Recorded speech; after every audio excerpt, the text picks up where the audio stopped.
새번역 사도신경으로 신앙 고백하겠습니다. 저는 전능하신 아버지 하나님 천지의 창조주를 믿습니다. 저는 그분의 유일하신 아들 우리 주 예수 그리스도를 믿습니다.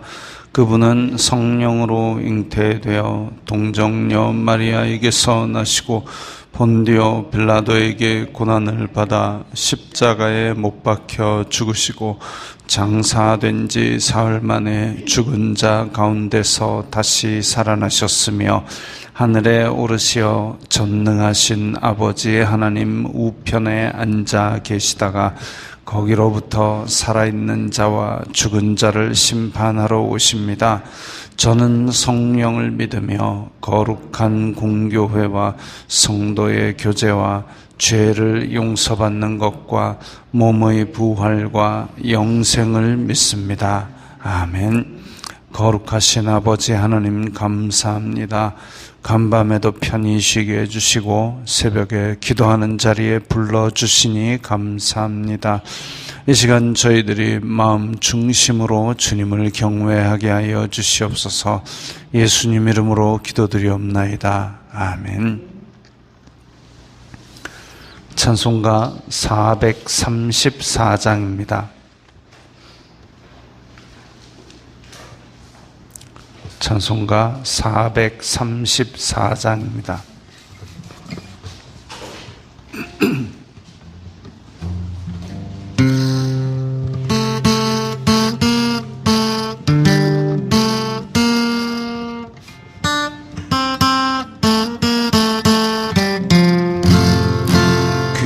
귀하신 친구 내게 계시니 나 주 안에 늘 기쁘다.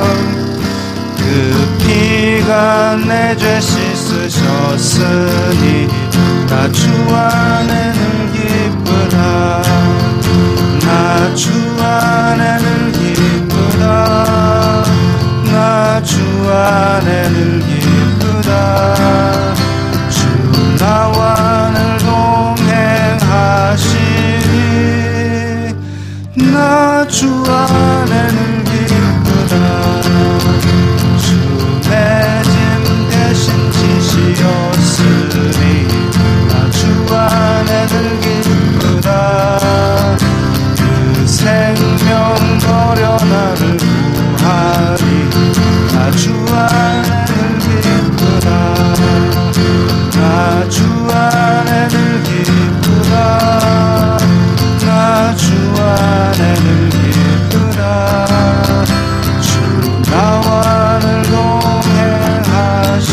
동행하시니 나 주 안에 늘 기쁘다. 주 은총 매일 내게 더하니 나 주 안에 늘 기쁘다. 악한 죄악에서 지키니 나 주 안에 늘 기쁘다. 나 주 안에 늘 기쁘다. 나 주 안에 늘 기쁘다. 주 나와 늘 동행하시니 나 주 안에 늘 기쁘다.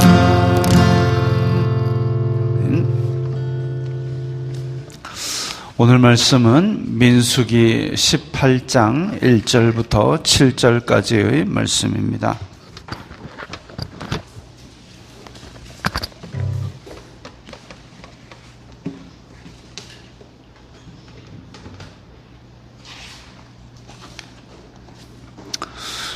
민수기 18장 1절부터 7절까지의 말씀 함께 읽겠습니다. 여호와께서 아론에게 이르시되 너와 네 아들들과 네 조상의 가문은 성소에 대한 죄를 함께 담당할 것이요 너와 내 아들들은 너희의 제사장 직분에 대한 죄를 함께 담당할 것이니라. 너는 내 형제 레위 지파 곧 내 조상의 지파를 데려다가 너와 함께 있게 하여 너와 내 아들들이 증거의 장막 앞에 있을 때 그들이 너를 돕게 하라. 레위인은 내 직무와 장막의 모든 직무를 지키려니와 성소의 기구와 제단에는 가까이 하지 못하리니 두렵건대 그들과 너희가 죽을까 하노라. 레위인은 너와 합동하여 장막의 모든 일과 회막의 직무를 다할 것이요 다른 사람은 너희에게 가까이 하지 못할 것이니라. 이와 같이 너희는 성소의 직무와 제단의 직무를 다하라. 그리하면 여호와의 진노가 다시는 이스라엘 자손에게 미치지 아니하리라. 보라, 내가 이스라엘 자손 중에서 너희의 형제 레위인을 택하여 내게 돌리고 너희에게 선물로 주어 회막의 일을 하게 하였나니 너와 내 아들들은 제단과 휘장 안의 모든 일에 대하여 제사장의 직분을 지켜 섬기라. 내가 제사장의 직분을 너희에게 선물로 주었은즉 거기 가까이 하는 외인은 죽임을 당할지니라. 아멘. 자, 이스라엘 자손들에게 내가 아론을 특별히 택해서 그를 제사장 직분을 주었다라는 것을 이스라엘 자손들이 알게 하셨고, 오늘 말씀에서는 아론에게 제사장 직분에 대한 이야기를 특별히 하십니다. 그런데 보니까 1절에서 내 조상의 가문은 성소에 대한 책임을 함께 담당할 것이고, 그 다음에 너와 내 아들들, 이제 아론 집안은 제사장 직분에 대한 죄를 함께 담당한다 그랬습니다. 그리고 3절에 보면 레위인은 직무와 장막의 모든 직무를 지킨다 이랬습니다. 이 레위인 가운데서도 구별이 되고 있습니다. 자, 이것은 제일 크게는 레위인이죠. 레위인은 12지파 중에서 전투에 나가지 않았습니다. 레위인은 그래서 12지파 중에서 레위인이 전투에 나가지 않고 회막의 직무를 담당할 때에 그러면 11지파만 전투에 나가느냐? 요셉 지파가 에브라임과 므낫세 두 개로 나누어집니다. 그래서 에브라임과 므낫세 두 지파로 나누어지고 그래서 12지파의 역할을 합니다. 그 장자는 두 몫을 준다고 되어 있습니다. 장자는 두 몫을 준다. 그 지금 현재 요셉이 장자의 직분을 가지고 있기 때문에 그래서 에브라임과 므낫세 두 지파로 나누어서 전쟁에 나갑니다. 그런데 이 레위인들 중에서도 이렇게 지금 아론 집안이 있고 그 다음에 레위인 중에서도 성소에 대한 걸 잘못 만지면 죽는다 그럽니다. 그럼 그걸 자세히 들여다보면 자, 1절에 성소에 대한 죄를 내 아들들과 내 조상의 가문은 이라고 했습니다. 그래서 제일 크게는 레위 지파가 있고 레위 지파는 고핫 자손, 무라리 자손, 그리고 게르손 자손 이렇게 크게 나누어지고 그 중에 고핫 자손 중에서 아론 집안이 있습니다.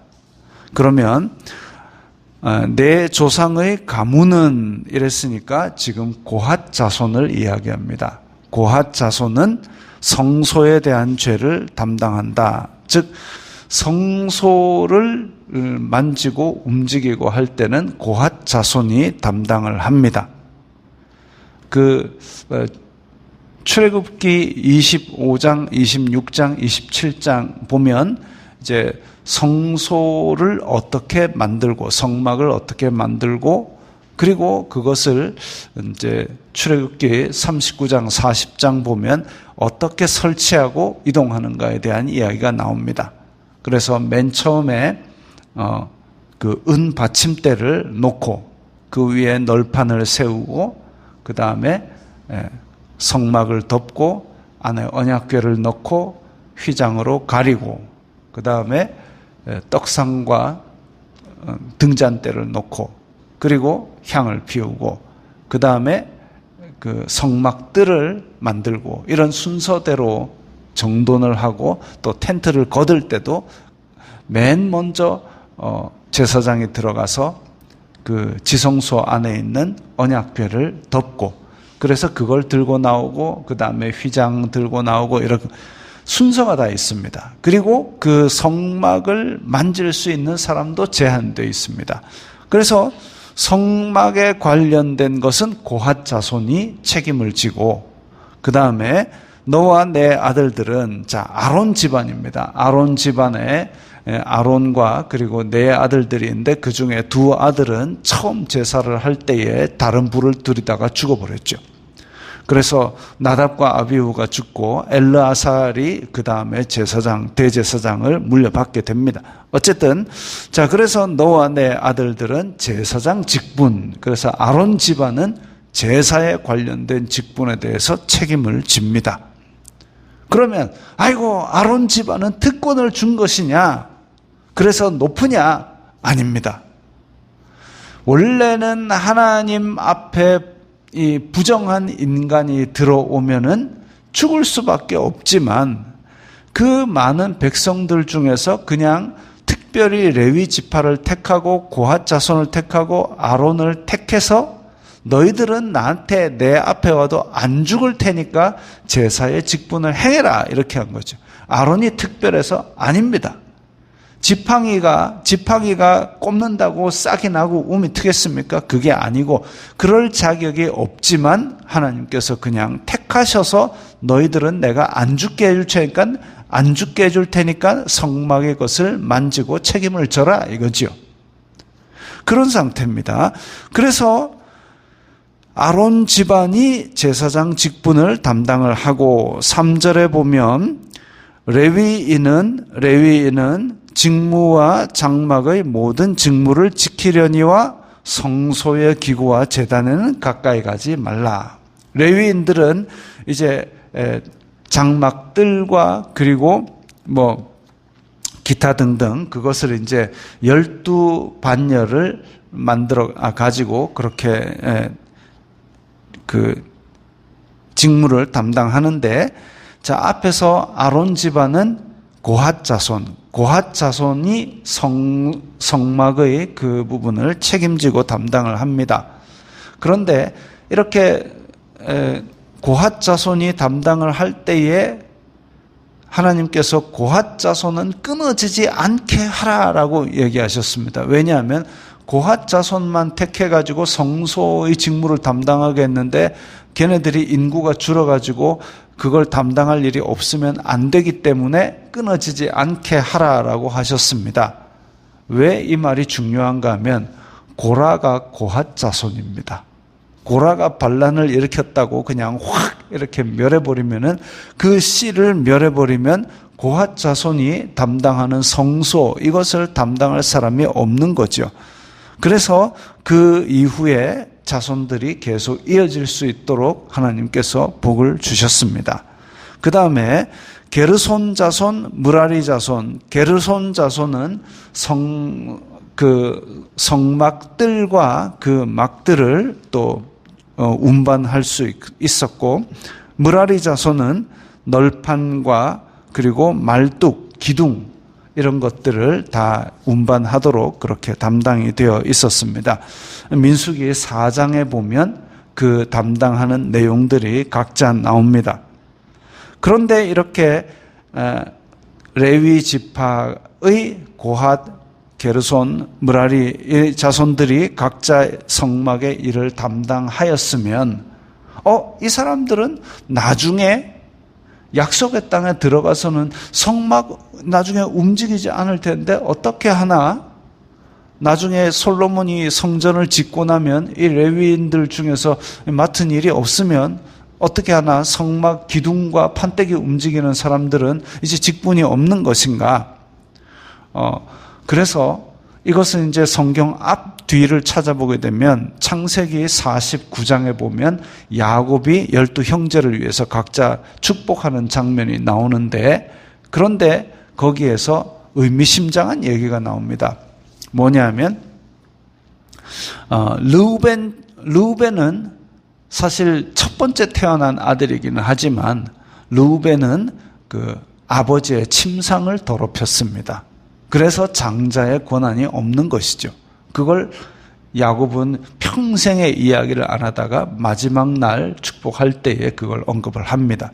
두 번째, 르우벤, 시므온, 레위. 시므온과 레위는 이 둘이는 그 야곱의 딸 디나가 세겜에서 나쁜 일을 당하고 나서 거기서 이제 온갖 칼질을 해서 아예 그냥 다른 종족을 전멸시킬 뻔하였고, 그것 때문에 주변의 다른 족속들이 이상한 놈들이 들어와가지고 여기 칼질을 했네, 너희도 한번 죽어봐라, 이렇게 죽을 뻔했습니다. 그래서 그때 야곱이 모든 우상과 장신구를 다 버리고 베델로 올라가자. 그래서 이제 하나님께 엎드려서 살았죠. 시므온과 레위는 그 칼질 때문에 하나님께서 나중에 어떻게 하냐면 온데 흩으시리라 라고 그렇게 야곱이 축복 아닌 예언 비슷하게 했습니다. 너희들은 흩어져서 살 것이다. 과연 아니나 다를까 민수기 35장에 보면 나중에 48개 성읍으로 다 흩어져 살게 됩니다. 레위인들도.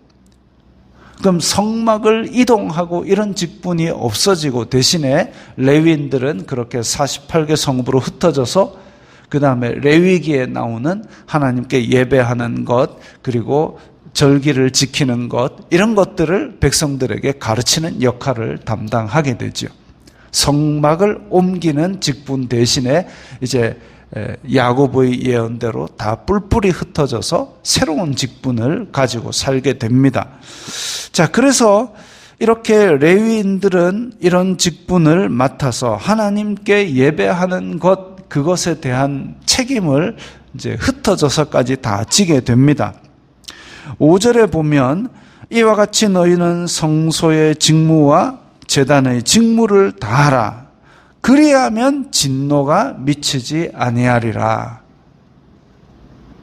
직무를 다하라. 그리하면 진노가 미치지 아니하리라. 여기서 우리는 중보자의 속죄라는 것을 다시 한번 생각할 수 있습니다. 하나님과 사람 사이에 하나님께서 택한 이 중간의 일을 맡은 자는 그 직무를 다하게 될 때에 하나님의 진노가 임하는 것을 미치지 않도록 해낼 수 있습니다. 그건 하나님께서 은혜를 베푸신 것이죠. 특별히 어떤 사람을 택하신 것도 은혜를 베푸신 것이고, 직무를 다하게 되면 진노가 미치지 아니하는 것도 은혜를 베푸신 겁니다. 예수님께서 오셔서 사람의 죄를 담당하고 그 직무를 다 하셨을 때에 하나님의 진노가 우리에게까지 미치지 않는 은혜가 미친 것처럼, 그래서 하나님께서 택하셔서 그 직무를 주셨을 때는 그 직무가 크든 작든 무엇이든 그 직무를 다 하는 것이 우리의 맡은 바 사명이죠. 교회 안에서 손 맡은 자, 발 맡은 자, 입 맡은 자, 눈 맡은 자가 있을 때에 아이고 눈인데 나는 밥을 먹고 싶어. 아니요. 눈은 보는 게 일이죠. 그래서 각자 맡은 직무를 담당하는 것이 옳습니다. 하나님께서 각자에게 은혜를 주시고 은사를 주시사 서로 덕을 세우도록 하셨기 때문입니다. 6절, 7절에 보면 특이한 표현이 나옵니다. 보라, 이스라엘 자손 중에서 레위인을 택하여 내게 돌리고 너희에게 선물로 주었다. 또 뒤에는 아론 집안에게는 제사장의 직분을 너희에게 선물로 주었다. 자, 선물이라고 했습니다. 이스라엘 자손에게는 레위인이 선물입니다. 특별히 택하여서 하나님의 중보의 일에서 수고를 담당하게 하셨다. 그래서 레위인은 원래는 모든 첫 태생, 모든 장자는 하나님께로 돌리게 되어 있는데, 즉 죽어야 될 장자 대신에 하나님께서 레위인을 택하사 받으시고 그들은 하나님을 가까이 해도 안 죽을 수 있도록 은혜를 주신 것이죠. 그래서 하나님을 만날 수 있는 길을 터주도록 레위인은 이스라엘 백성들에게 선물로 주어진 것이고, 그 다음에 아론에게는 제사장의 직분을 선물로 주셨다라는 것은, 이 아론도 자격이 없지만 하나님을 가까이 만날 수 있는 기회를 주신 것, 그것이 선물입니다.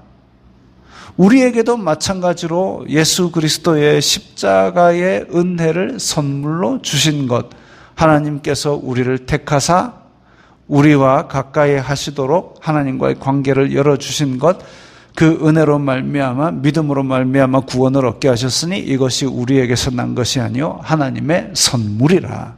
이 선물입니다. 그래서 이 선물을 하나님께서 주셨는데 또 거기에 더한 것이 무엇이냐면, 이 선물을 주셨는데 그 직분을 잘하면 거기에 상급을 또 주십니다. 야, 선물이다. 그러니까 너희들은 여기서 제사장 직분을 해. 레위인들은 성막의 일을 맡아. 근데 너 잘못 건드리면 너 죽어. 이거는 협박이죠. 그러나 이렇게 직분을 주신 자체가 사람으로서는 가까이 갈 수 없는 하나님 앞에 나올 수 있도록 주신 선물이고, 근데 이렇게 하나님의 성소의 직분을 담당하게 된 것도 큰 일인데, 거기에서 이 직분을 잘하면 상까지 주시니까 이건 정말 큰 특권이죠.